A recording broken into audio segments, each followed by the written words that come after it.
Fala galera, sejam muito bem-vindos ao canal. Bora para mais um vídeo de analisando empresas americanas e hoje a gente vai falar da Nvidia. Vamos dar uma olhada aí nos números da Nvidia para ver se a gente ainda consegue alguma oportunidade nela ou se o bonde já passou, beleza? Então se você gosta desse tipo de conteúdo, já deixa seu like, se inscreve no canal e bora pro vídeo que seu tempo é importante. Então vamos lá, pessoal, naquele esquema lá. Primeiro a gente vai dar uma olhada nos números da empresa aí, ver como é que ela tem se comportado nos últimos anos, depois a gente dá uma olhada no gráfico para ver se a gente acha alguns pontos interessantes de entrada e por fim a gente dá uma pincelada aí no cenário econômico que ela está inserido aí, para ver se a gente vê algumas oportunidades ou riscos para ela, tá bom? Então bora lá. Ela é uma empresa atualmente aí negociada a 2,5 trilhões de dólares, ela é muito grande, né? Uma das 7 magníficas aí. Foi fundada em 1993, uma empresa bem antiga, né? Do setor de tecnologia e começou a pagar dividendo, bem modesto, né? 0,04. Acho que não é muito o foco da empresa, né? Mas a título de curiosidade aí, ela começou a pagar dividendos, tá? Então vamos falar do que interessa aqui, galera. Bora falar dos números dela aqui, entender quando que foi a virada de chave dela, quando que ela deixou de ser uma boa empresa para se tornar uma empresa excepcional aqui e se ela tem a tendência de continuar nos próximos anos, tá bom? Então a gente está aqui na DRE dela, bora dar uma olhada na receita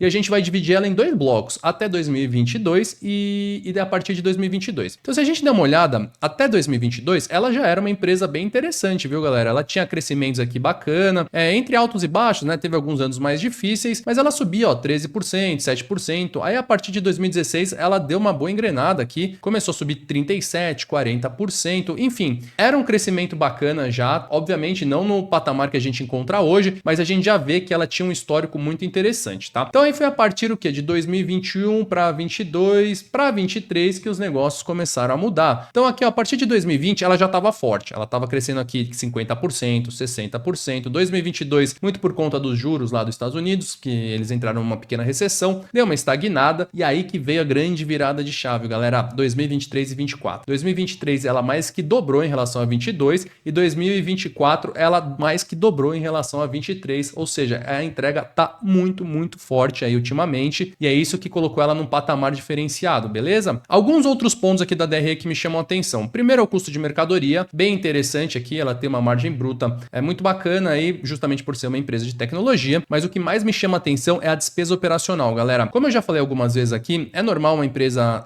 ter a despesa operacional em torno de 50% do lucro bruto, ou seja, se ela fatura aqui 100 bilhões, geralmente ela tem em torno de 40, 45, 50 bilhões de despesa operacional, geralmente é metade, e no caso dela é muito abaixo, né? Ela tá faturando aqui praticamente 100 bilhões de lucro bruto e ela tá com uma despesa de apenas 16 bilhões, o que significa que ela é uma empresa extremamente eficiente, ela consegue com menos gerar mais, e isso é muito bom para nós investidores. Ela conseguiu essa façanha aqui nos últimos anos, justamente porque ela tá com uma receita muito forte. Então, se a gente olhar aqui os outros anos, ela seguia essa lógica, ó, ela tinha aqui, faturava 7, gastava 3, faturava 4, gastava 2, ela seguia essa lógica, ela conseguiu descolar disso aqui e virar uma empresa mais eficiente e isso se reflete sempre na margem líquida, beleza? Então se a gente dá uma olhada aqui na última linha dela, lucro líquido, a gente vê que ela sempre foi uma empresa saudável, entre altos e baixos aqui, e o que é mais curioso, galera, até 2015, não é tanto tempo assim atrás, ela era uma empresa que faturava 600 milhões de lucro líquido e hoje ela é uma empresa que fatura 72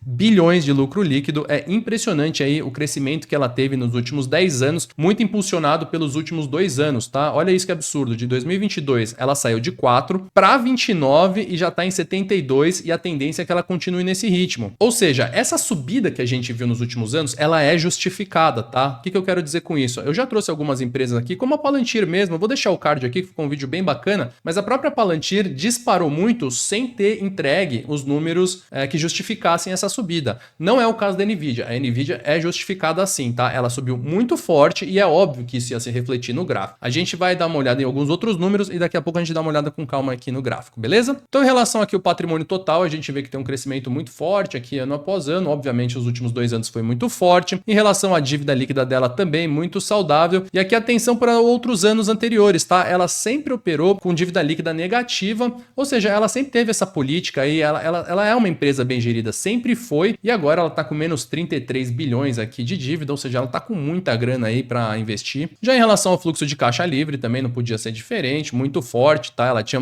um fluxo de caixa livre de milhões em 2014 e agora já tá em 60 bilhões, muito forte. E atenção para esse dado aqui, pessoal, que é a emissão e retirada de ações do mercado, tá? Eu já falei isso em alguns vídeos, quando a empresa acredita que o negócio dela ou tá desvalorizado ou que ela acredita que nos próximos anos ela vai gerar muito mais valor, ela costuma recomprar as próprias ações delas, botando na tesouraria, entendendo que é um bom negócio. E a gente vê que até 2021 ela ficava entre compras, né? Aqui ela colocou ações, aí vários anos ela retirou um pouco, depois ela colocou um pouco. É super normal as empresas fazerem esse fluxo de compra e venda. E a partir de 2022 ela comprou aqui 10 bilhões, depois mais 9 bilhões e ano passado ela comprou imponentes aqui 33 bilhões da ação, ou seja, ela tá com muita ação. E isso é positivo porque, primeiro, ela tira ações de fluxo, né? Então ela diminui o bolo e significa também que a empresa acredita que o negócio dela ou tá desvalorizado ou que vai valorizar muito mais aí nos próximos anos. Muito bacana aí para quem é acionista esse tipo de informação, beleza? Vamos dar uma olhada aqui só na projeção de receita para os próximos anos da empresa e a gente vê que ela tem aí o objetivo de continuar com esse crescimento extremamente acelerado, galera. Talvez isso ajude a justificar por que ela está comprando as próprias ações, né?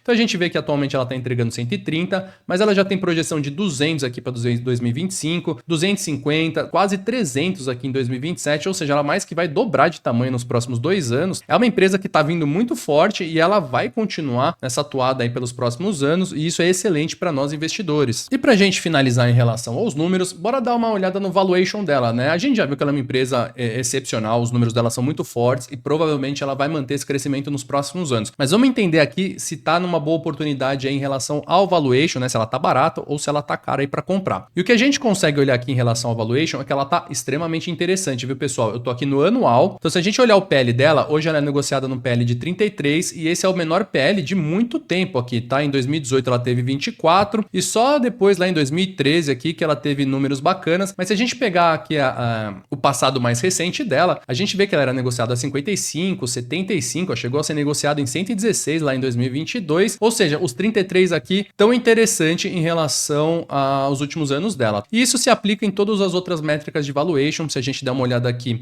no valor da empresa em relação a EBITDA, tá em 30, é mais baixo aqui que o histórico. Se a gente der uma olhada aqui no preço sobre o fluxo de caixa, está em 39, que também é mais baixo que o histórico recente dela. Ou seja, em relação a ela mesma, ela está no valuation bem interessante aqui, ponto muito positivo para ela. Agora, uma coisa que eu queria mostrar para vocês, pessoal, eu estou usando aqui uma outra ferramenta do TradingView, que é o Scanner, né? Que é justamente a gente consegue colocar alguns parâmetros nela para procurar algumas boas oportunidades. Inclusive, eu quero fazer um vídeo só dessa ferramenta aqui, galera. Isso aqui é muito poderoso. A gente consegue filtrar as melhores empresas nas métricas que a gente quer dentre as 5.500 empresas que tem nos Estados Unidos. Então a gente consegue encontrar muita coisa interessante aqui. Vou fazer um vídeo só disso. Então o que eu quero mostrar aqui? A gente percebeu que ela está barata em relação a ela mesma. Ok. Só que em relação a outras empresas de outros setores, como é que a gente consegue balizar isso aqui? Então eu coloquei aqui uma métrica muito simples. Eu só peguei o PL e eu coloquei PLs de 25 a 50, né? Lembrando que ela está em 30 e pouco. Vamos ver que tipo de empresa a gente encontra com esse PL aí de 30 e pouco. Então aqui a gente vai para os 30 e poucos. Vamos encontrar a NVIDIA. A NVIDIA está aqui no meio. Vamos ver outras empresas que têm um PL de 30 e poucos. Então a gente pode ver que a gente tem a IBM tem um preço parecido, tem a Southwest Airlines, ou seja, tem empresa de aviação com valuation parecido dela. E para mim a empresa que eu achei mais bizarro aqui que eu encontrei que é a Philip Morris, galera. Pô, a Philip Morris, uma empresa de tabaco,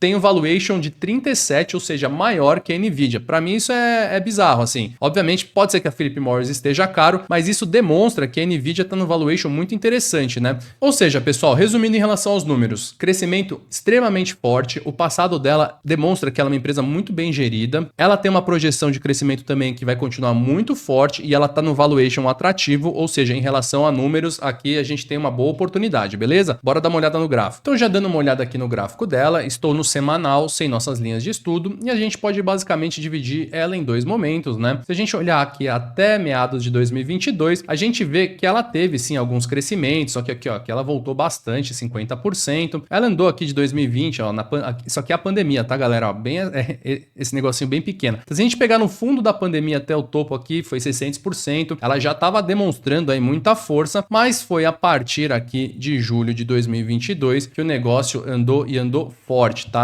Então se a gente pegar aqui do fundo da média de 200 até o topo, ela andou mais de 1.100%, tá? E desde então já recuou 30 e poucos por cento, 37%. Uma coisa interessante aqui no semanal que a gente pode utilizar é a média de 200. A gente vê que ela segura bem, independente do momento dela. Mesmo aqui, ó, em 2018 segurou bem, 2020 segurou bem, meados de julho segurou bem. Então assim, quanto mais perto da média de 200 ela tiver, maior a chance da gente estar fazendo um bom negócio. Aqui ainda tem uns 30, né? Ela vai subir um pouco aqui ainda, mas aí demoraria mais uns 30% para chegar. Isso aqui é só um título de curiosidade para a gente ficar de olho. Então bora pro diário e colocar nossas linhas de estudo e a gente vê a subida muito forte aqui, tá? Ela não foi uma subida linear como, por exemplo, a Palantir. Então ela ficou aqui, ó, de maio até o final de 2024, ela ficou lateralizado aqui. Então ela teve uns respiros para chegar perto da média, aí deslanchou, aí andou, deslanchou e assim foi, tá? E nesse momento aqui, o que a gente consegue encontrar? Ela está numa tendência de baixa que começou aqui no começo do ano, tá? No final do ano passado, comecinho desse ano aqui, ela engrenou esta tendência de baixa com topos e fundos descendentes, muito bem feito. Tão bem feito que a gente consegue traçar esse canalzinho aqui, ele fica perfeito, tá bom? Isso aconteceu por quê? Muito em função do Donald Trump ter assumido, né? Porque ele já vinha com esse discurso de tarifas, tal. Os investidores da Nvidia aqui sabiam que ela poderia ser, sim, prejudicada, tá? Fora o valuation, ela estava no valuation esticado. Então muita gente achou que era momento de realizar, já estava com bom lucro, muitos fundos, né? Muitos bancos realizaram o lucro aqui e desde então ela vem recuando de maneira relativamente saudável para voltar um pouco e deixar ela num patamar mais aceitável, que é o que a gente encontrou. Então vamos dar uma olhada aqui com um pouco mais de calma para a gente entender se a gente acha algum ponto de compra. Todas as partes que ela bateu aqui na parte de baixo do canal foram boas compras. Eu comentei em algum vídeo aqui que eu fiz uma compra exatamente onde está essa linha vermelha, tá? Que foi mais ou menos aqui. Eu consegui, andou 15%, mas já voltou. No momento que eu gravo o vídeo, ela está subindo 3,3%. Então, assim, eu tô comprado. Achei que era uma boa região, porque tinha esse suporte, esse fundo aqui, era uma região de interesse. Obviamente, teria sido melhor ter comprado aqui embaixo, que foi quando ele entrou aqui na região de sobrevendido. Já estaria andado 13%, mas não tem problema. Eu estou bem confortável com a posição que eu estou, beleza, galera? Então, a gente pode encontrar aqui duas situações. Primeira delas é que ele volte para esse topo do fundo e continue, né, fazendo talvez topos descendentes aqui. E se isso vier a acontecer, eu vou ficar muito confortável de sempre estar comprando na parte de baixo desses canais aqui, tá? Mais ou menos nessa região que eu estou desenhando, até aqui, que é um ponto de interesse bacana, tá? Tem esse fundo aqui. Então, se ele continuar nessa atuada aqui de baixo, eu vou ficar super confortável de ficar comprando nas partes de baixo do canal. Essa é uma situação. A segunda situação é que ele fure para cima, né? Esse canal aqui de baixo e começa a fazer topos e fundos ascendentes, tá bom, galera? Então, ele pode fazer algo parecido com isso aqui, né? Então, primeiramente, ele rompe aqui esse topo aqui, faz um pullback, vai fazer um ponto muito bacana para compra aqui também, né? Então, compraria mais ou menos aqui, para ela, de fato, voltar a deslanchar aqui, fazer topos ascendentes e voltar para as máximas aqui. Então, eu acho isso muito interessante. Do momento que eu gravo o vídeo até a máxima dela, a gente teria mais ou menos uns 40%. E se ela romper para a máxima para novos patamares, a gente pode chegar a 60%. Ou seja, eu acho que graficamente e o valuation está muito interessante. Se vocês quiserem ser um pouco mais conservadores, eu sugiro que espere ele vir para o fundo do canal, que é mais ou menos aqui nessa região aqui, tá? Do contrário, pode esperar romper, fazer o pullback para comprar aqui e buscar os topos. Beleza, galera? Vamos só dar uma olhada aqui em algumas casas de análise para ver se faz sentido isso que a gente está falando. Então aqui no próprio TradingView a gente tem uma alta forte, muito por conta disso. Ela está no momento gráfico bom e a empresa é absurda, ou seja, não é nenhuma surpresa que ela está classificação de alta forte. E eles têm aqui como topo entre 160, 235. Se a gente der uma olhada no gráfico, 160 já seria o rompimento da máxima aqui e 235 já vai bem longe aqui, né? 235 já estaria falando aqui de mais de 100% de crescimento, o que poderia até acontecer, não acho que vai acontecer tão rápido assim, mas seria o movimento natural dela, né? Se a gente for no semanal aqui, a gente vê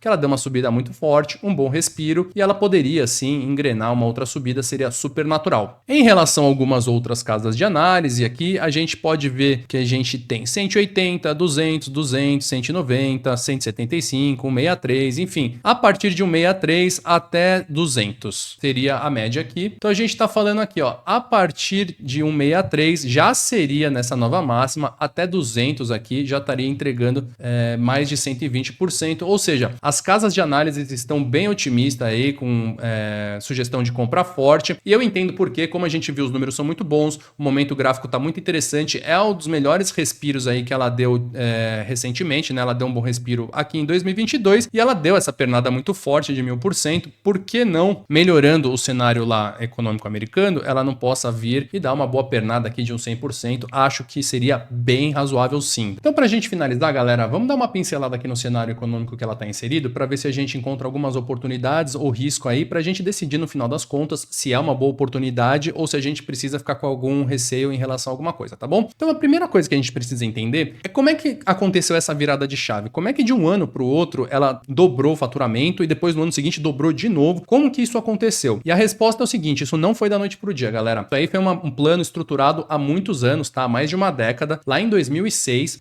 eles tiveram basicamente essa sacada. Para quem não conhece a NVIDIA das antigas, conhece só agora que é muito falada, a NVIDIA basicamente nasceu como uma produtora aí de placa de vídeos. Ela e a AMD sempre foram concorrentes, ela sempre foi a líder, mas basicamente eles faziam placas de vídeo. Para quem é mais das antigas, sabe aí, tipo, quem tinha um computador já nos anos 90 mesmo, se você quisesse rodar um jogo, mesmo que seja uma porcaria o jogo, ou editar vídeo, que era para coisa para profissionais, tal, você precisava de uma placa de vídeo para fazer as coisas rodar no computador, tá? E até hoje é assim, se você quer rodar um jogo melhor, você quer editar vídeo, enfim, você precisa de uma placa de vídeo. A maioria das vezes ela é ou da NVIDIA ou da AMD dentro do computador, beleza? Esse era o business dela. Porém, em 2006 ela entendeu o seguinte, ela falou, olha, esse mercado aí de placa de vídeo é muito limitado, porém existe aí algo muito importante atrás dela, existem outras coisas que a gente pode explorar para atingir outros mercados futuros que nem existem ainda, que é a questão da inteligência artificial e data center. E foi nisso que eles apostaram. Eles apostaram em criar todo um ecossistema, tá, naquela época, voltado para esse tipo de tecnologia que nem existia direito naquela época,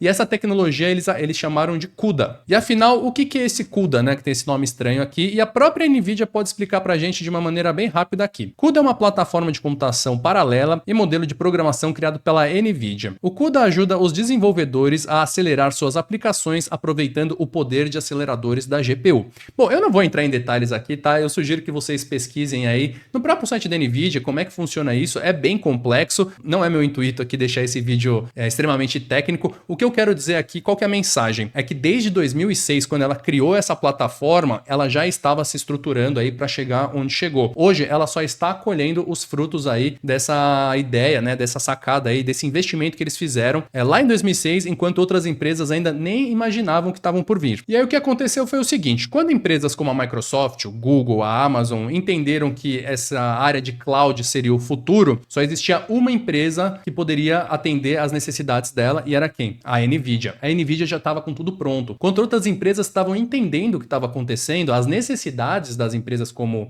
Google e Microsoft, a NVIDIA já estava pronto lá para atendê-las. Então eles já tinham todas as questões de hardware, todas as questões de software, todo um planejamento aí de data center para suportar as necessidades dessas empresas. Aí o que aconteceu? Elas caíram matando, né? Elas começaram a dar dinheiro para a NVIDIA lá, falou, olha, eu preciso muito de todos os seus produtos, e foi aí que a coisa aconteceu. E o que eu quero dizer que foi aí que a coisa aconteceu, tá? Olha aqui, só para vocês terem uma ideia, eu trouxe um histórico de faturamento dela e basicamente a gente vai dividir em dois setores. O primeiro é os de placa de vídeo, que é o produto de ofício dela que ela faz lá dos anos 90, e a parte de data center, que é essa parte de tecnologia mais moderna aí, de armazenamento, de gestão de dados, inteligência artificial. Então a gente vai dividir nessas duas frentes. Se a gente der uma olhada aqui, ó, em 2020 e 2021, a parte aí de placas de vídeo ainda era mais forte, ainda estava começando essa questão que eles chamam, tá, de compute network, que é essa parte mais de tecnologia, ainda estava começando, não tinha nem metade do faturamento deles. Olha em 2024, galera, enquanto essa parte graphics, né, que são as placas de vídeo, está em 14 bilhões, olha quanto que eles já estão faturando em relação aos data centers, 116 bilhões, eles já têm um faturamento 10 vezes maior. Foi daí que veio o crescimento. Se ela tivesse continuado só com as placas de vídeo como a AMD, ela estaria ainda naqueles moldes de cresce um pouco tal, mas foi a parte de data center, foi essa parte de tecnologia de inteligência artificial, de chips, que fez ela dar esse boom gigantesco aí, e o que tudo indica é que ela não vai parar, tá? Justamente porque ela não tem concorrente. O fato dela ter começado a se estruturar 10 anos atrás para isso, faz ela estar 10 anos na frente de muitas empresas. Então, tem muita empresa aí que tá correndo atrás. A própria Microsoft, tá? Para vocês entenderem, a própria Microsoft,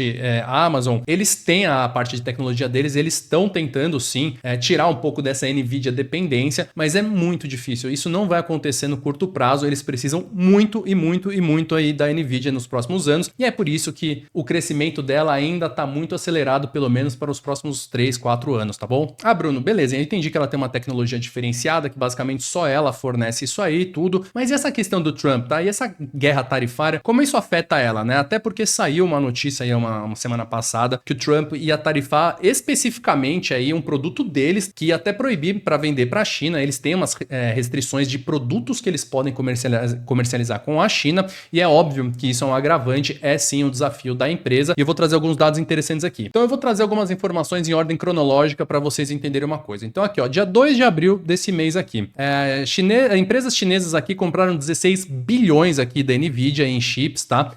Algumas empresas como Alibaba, Byte Center, enfim, algumas empresas de tecnologia chinesa estocaram mais de 16 bilhões aí de produtos da Nvidia, e isso é produto para mais de um ano, tá bom? E elas já entraram com esse pedido aí, já pagaram e provavelmente já até receberam tudo isso. E por que isso aconteceu? Então a gente seguindo a ordem cronológica aqui, dia 16/4, Nvidia terá encargos de 5 bilhões após decisões dos Estados Unidos, ou seja, os chineses já sabendo que poderia acontecer isso, eles já estocaram os chips e é o que aconteceu, tá? Dia 23 aqui, ou seja, ontem, saiu essa notícia da Invest, gigantes de tecnologia chinesa acumulam os chips que foram taxados da Nvidia antes das restrições dos Estados Unidos, tá bom? Então tem a matéria aqui completa dizendo justamente isso, que sabendo que essas restrições iam poder acontecer, as empresas chinesas aí, asiáticas, já encheram aí o estoque desses chips justamente para não ficar muito na mão dessa guerra tarifária. Ou seja, isso aqui significa duas coisas. A primeira é que a guerra tarifária não vai influenciar tanto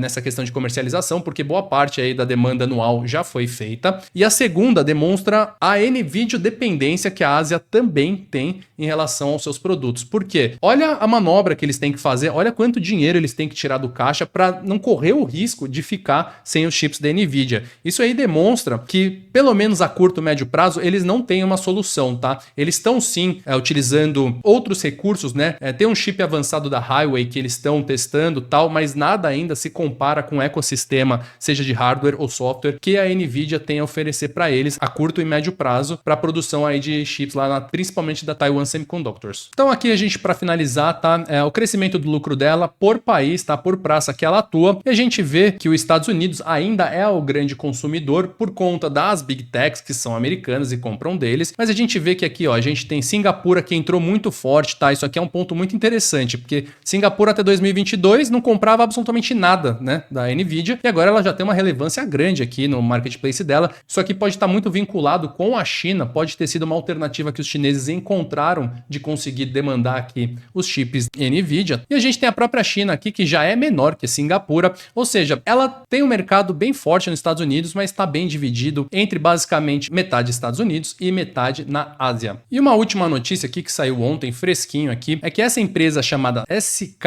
Hynix, que é uma fornecedora da Nvidia, ela fornece memória de altíssimo desempenho, tá? Que vai dentro do chip. Ela é uma das poucas empresas que faz isso e ela é sediada na Coreia, é uma das fornecedoras da Nvidia, e ela reportou aqui um lucro trimestral aqui gigantesco, um aumento de 158%, justamente puxado pela Nvidia, e ela tem uma capacidade ilimitada de produção. E aqui vai mais um ponto positivo para a Nvidia, porque justamente por ela ter uma capacidade limitada de produção, outras empresas como a AMD ou até a Microsoft que estão adentrando a tecnologia da Nvidia, elas vão ter dificuldades com matérias-primas, já que a Nvidia é basicamente soberana aí em relação a todas as outras empresas que queiram bater de frente com ela, ou seja, mais um ponto positivo para ela, tá bom? Então, concluindo, galera, a Nvidia é uma empresa que tem números absurdos, tá? Um crescimento muito forte, crescimentos que não foram sorte ou o momento certo, ela vem se estruturando há mais de uma década para estar onde tá e ela continua colhendo os frutos. O valuation dela tá muito interessante, tá? A gente viu no gráfico que ela tá no momento muito bacana aí, chegando perto da média de 200 lá no diário, que é um momento bacana para compra. E por fim, a gente vê que no cenário aí,